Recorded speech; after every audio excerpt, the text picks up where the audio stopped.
Mencuatnya ke publik dengan viralnya berita beberapa hari lalu masalah premanisme di sengketa lahan Pekan Sabtu Kota Bengkulu yang berujung sampai melakukan pengeroyokan terhadap seorang warga. Namun sangat disayangkan, rombongan diduga premanisme tersebut diduga dikomandoi salah seorang yang juga sebagai advokat. Yang mana munculnya nama advokat tersebut, setelah terbitnya berita online, yang menyatakan bahwa dirinya seorang pengacara sembari memperlihatkan kartu KTA Peradi yang ia miliki. Maka dari itu pada hari Senin tanggal 16 September tahun 2024, awak media melakukan jumpa pers di kantor hukum Reno Ardiansyah selaku Ketua Komite Pembelaan Advokat Peradisai.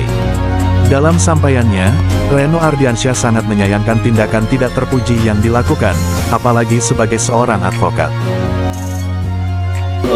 Saya adalah Ketua Komite Pembelaan Peradisai Bengkulu. Artinya saya menaungi seluruh advokat dalam Peradisai yang tentang untuk membela kedudukan mereka yang sebagai profesi advokat di Provinsi Bengkulu.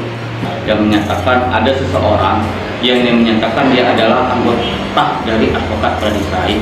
Kalau melihat KTA-nya, saya melihat KTA itu benar adalah KTA yang dikeluarkan oleh Peradisai Bengkulu. Tetapi soal keanggotaannya, mungkin saya akan cross check dulu di organisasi kami apakah benar dia dalam organisasi kami atau tidak. Makanya saya dalam hal kedudukan dia sebagai anggota Peradisai melihat KTA-nya, saya nyatakan itu benar KTA kami, atau KTA yang dikeluarkan oleh Peradisai.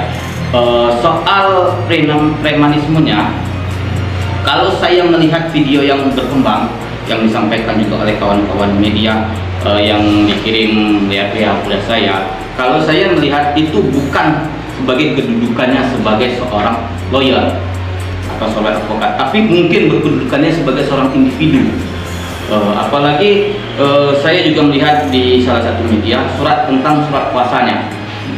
Surat kuasanya itu jelas itu bukan adalah surat kuasa sebagai seorang lawyer, bukan seorang surat kuasa yang diberi oleh pemberi kuasa kepada seorang lawyer.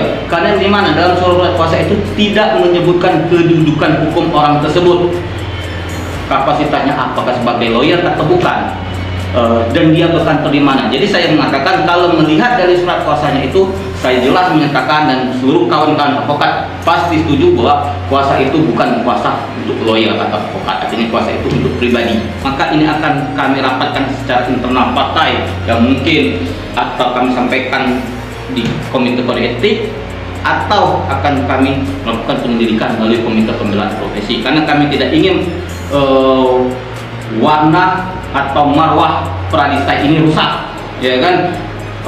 Kami juga tidak ingin marwah dari seorang pengacara rusak, karena marwah pengacara ini adalah official noble, adalah seorang buah pekerjaan yang